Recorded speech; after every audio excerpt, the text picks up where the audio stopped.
Hey guys, what's up, Halo Reviewer? And today I'm gonna be talking about the Future State Batman. That's the figure in the middle right here. And I'm just showing off my little Batman collection that I got going on right here. How is much is too much? Is a question asked by so many philosophers for decades now, and I, for one, am not mad about all these Batman. Okay, so here's the Batman figure up close from Future State. So this Batman is not Bruce Wayne. It's actually Tim Fox, who's also known as Batwing, I believe. If I'm getting this correctly, it's just been a while since he's been in comics, and they randomly threw him in this future state story. And so he's taking the mantle of Batman because one day Bruce Wayne just disappears, and they're like, "Where'd he go? Nobody knows." And I think it goes that Bruce Wayne has been working like on the very low, I believe. I haven't seen the whole story yet, but I've been trying to catch up on it. And yeah, so this future state is Tim Fox Batman, and so that's why he doesn't have a mask right here. Um, to not show off his face, because he doesn't want people to think that he is not the original, and that's the whole concept of this Batman. It's pretty cool Batman. I really like the style. It's very armored up. I really like the belt as well. It's always my thing. Whether the belt is very nice, that is my main thing. And yep, here's the figure. I'm trying to get the camera a little bit. He came with two fists and two hands to. These are the two fists. Oops, and two hands to like grip things, like this batarang. He also came with this batarang, golden batarang, which is probably the best one to date in release. And so yeah, so here is the figure. Let's get a little look up of him. Uh, Very nice, very nice. Like I said, he looks very armored up. I like the face. It's giving me Batman Beyond. If you guys own the closed face version, that's what it's giving me. But um, yeah, I like the cape too. Not too heavy. Doesn't mess with him standing up. The only problems would be these shoulder pads, which kind of hinder his butterfly joint. But like that, see that happens. Not big of an issue though. Because I'm just gonna have him punching stuff, not too high. But that does happen. Maybe if I put in some hot water, that won't happen.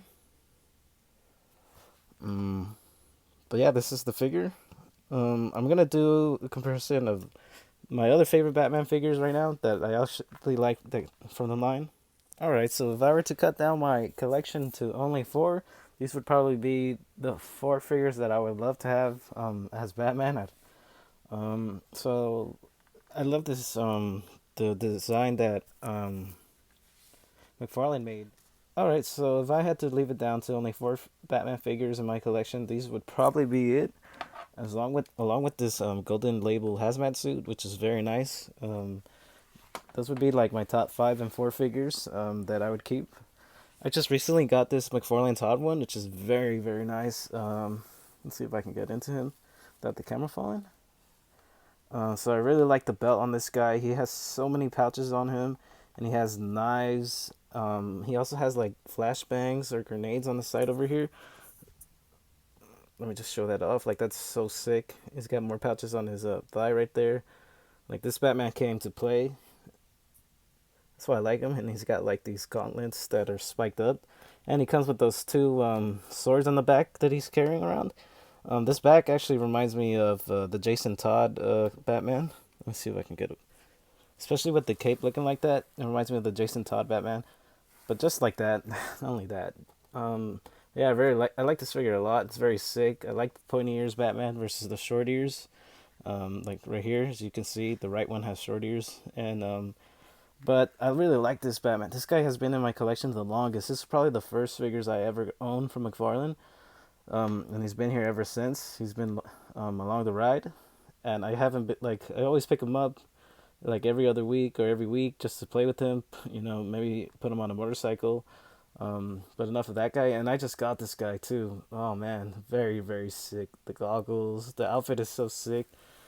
Like Batman is always, someone mentioned it. That this line is like the old Hasbro or Mattel line. when they would just come out with a bunch of Batmans and with different suits. And you know what? That's exactly like it is, and I'm not mad. I really like the belt on this guy and the boots. The boots are very sick with the knee pads. And yeah, so the main things I always look for are like the belts on the figure, and the bat ears. All right, and here's my second, like my B team of Batman figures that I don't mind. Always got to have the classic Batman, of course. So that's why this guy's always gonna make the cut. Um, and then this hazmat suit Batman is just something different. One of my friends saw this and he's like, "Yo, is that a Spartan from Halo?" And I was like, "No," or he said it was an ODST, and I was like, "No, it wasn't." But he does look like he's all geared up for military action, which is why I like that guy, and I really like this. Justice League Batman. It was probably my favorite live action Batman, and I'm probably gonna get a lot of heat for that. But I really love that Justice League Batman. I just wish that he had this golden belt. That would be sick. I saw someone do that custom, and I was like, man, I need that. But yes, I also like this guy because of the color scheme they gave. They painted a little silver and gold on his belt, which was sick. The thing I don't like about this Batman is that it's not pouches; it's all pellets. Uh, I'm not. I mentioned this before. I'm not the biggest pellet fan. I rather prefer the pouches over pellets. But yeah, those are my overall analysis of these Batman figures and this future state figure. Thanks for sticking around this long, and please get ready for my more reviews. Hopefully, I get new stuff in. But yeah, see y'all later.